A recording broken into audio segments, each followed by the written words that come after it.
Brought to you by Agilus Diagnostics.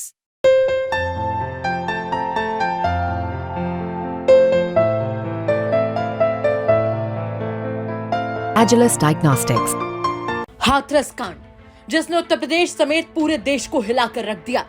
उसमें हर दिन कोई न कोई ऐसी नई बात निकलकर सामने आती है जो पूरे के पूरे उत्तर प्रदेश में सनसनी फैला दे। हाल ही में एक नाम सामने आया। हाथरस हादसे में भोले बाबा का एक सेवादार बताया गया और उस सेवादार का नाम राम लड़ैते यादव, जिसको पुलिस पूछताछ के लिए ले गई। जिसके बाद अब अखिलेश यादव ने एक चिट्ठी साझा की है। ये चिट्ठी है राम लड़ैते यादव के बेटे अंकित यादव की, जो कि लिखी गई है अखिलेश यादव को। पहले आपको बता देते हैं कि चिट्ठी में क्या लिखा है, उसके बाद बताते हैं कि अखिलेश यादव ने कैसे इस चिट्ठी को लेकर निशाना साधा है। चिट्ठी अखिलेश यादव को लिखते हुए अंकित यादव, जो कि राम लड़ैते यादव के पुत्र हैं, उन्होंने कहा कि मेरे पिताजी को सुबह पुलिस लेकर चली गई। 2 घंटे तक पूछताछ करके छोड़ने की बात कही। अभी तक मेरे पिताजी का कोई अता पता नहीं है। मीडिया के लोगों से पता चला है कि मैनपुरी जनपद की पुलिस ने हाथरस पुलिस को उन्हें सौंप दिया है।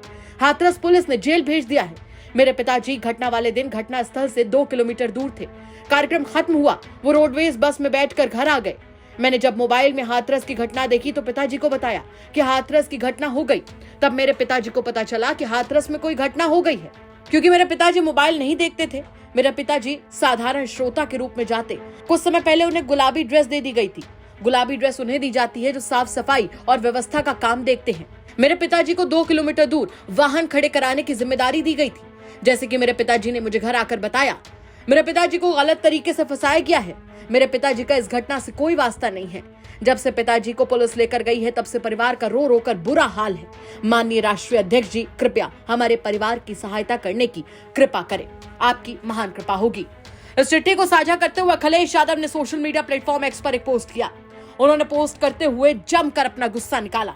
उनका कहना था कि उत्तर प्रदेश शासन प्रशासन हाथरस हादसे में अपनी नाकामी छुपाने के लिए छोटी मोटी गिरफ्तारियां दिखाकर सैकड़ों लोगों की मौत से अपनी जिम्मेदारी का पल्ला झाड़ना चाहता है। अगर ऐसा हुआ तो इसका मतलब ये निकलेगा कि इस तरह के आयोजन में हुई शासन प्रशासनिक विफलता से किसी ने कोई सबक नहीं लिया और ऐसी दुर्घटनाएं भविष्य में भी दोहराई जाती रहेंगी।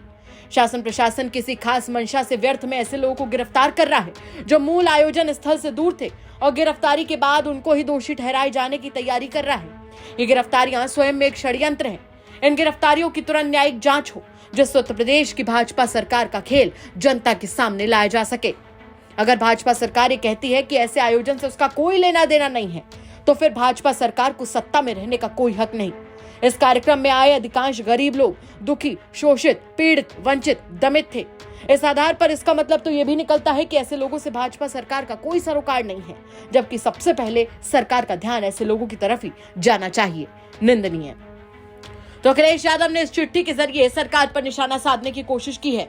वहीं इस पूरे मामले पर राम लड़ैते यादव की बेटी का क्या कुछ कहना है वो भी सुन लीजिए आप। 4:30 बजे पुलिस आई तो पापा लेटे तो ये कहा भैया गेट खोलो। गेट जब गेट खोला तो वो गए, उन्हें जाने के बाद वो ये कहा कपड़े पहनो, कपड़े केवल थाने तक ही आपको जाना है, थाने में पूछताछ होगी, आपको वापस कर दिया जाएगा। तो हमने कहा भैया आप आए कहाँ से हो, भाई ये तो बता दो। ये कहा कहीं नहीं, आपको बिस्मा थाने तक ले जाएंगे, पूछताछ होने के बाद आपको भेज दिया जाएगा। पापा कहीं जाते थे आपके? पापा नहीं। कहीं किस समय आपको क्या लग रहा है काय के लिए पुलिस वाले लेके गए यहाँ से? पापा मेरे उस दिन सत्य के साथ में गए थे, लेकिन वो 2 किलोमीटर आगे थी उनकी। क्या वहाँ सत्य के साथ में क्या सेवादार है? वहाँ पे क्या करते हैं? सेवादार नहीं है, कभी कभार चले जाते हैं। हाँ। अच्छा, वो घटना जो हुई हाथरस में, तो उस दिन थे क्या वहाँ? उस दिन वहाँ पे नहीं थे भैया। अच्छा। वहाँ पे नहीं थे, आगे थे। उन्हें ये भी नहीं पता ये हादसा सेवादारी कर रहे थे आगे पीछे कहीं? आगे कहीं वाहन पार्किंग में थे। कितने लोग आए थे यहाँ पे सुबह? हाँ। सुबह 5 लोग थे और 2 बहनें थी, 2 लेडीज थी। हाँ, देखना होगा कि राम लड़ैते यादव, जिनकी चर्चा इस वक्त सबसे ज्यादा है, उनको लेकर आगे क्या कुछ अपडेट निकलकर सामने आता है।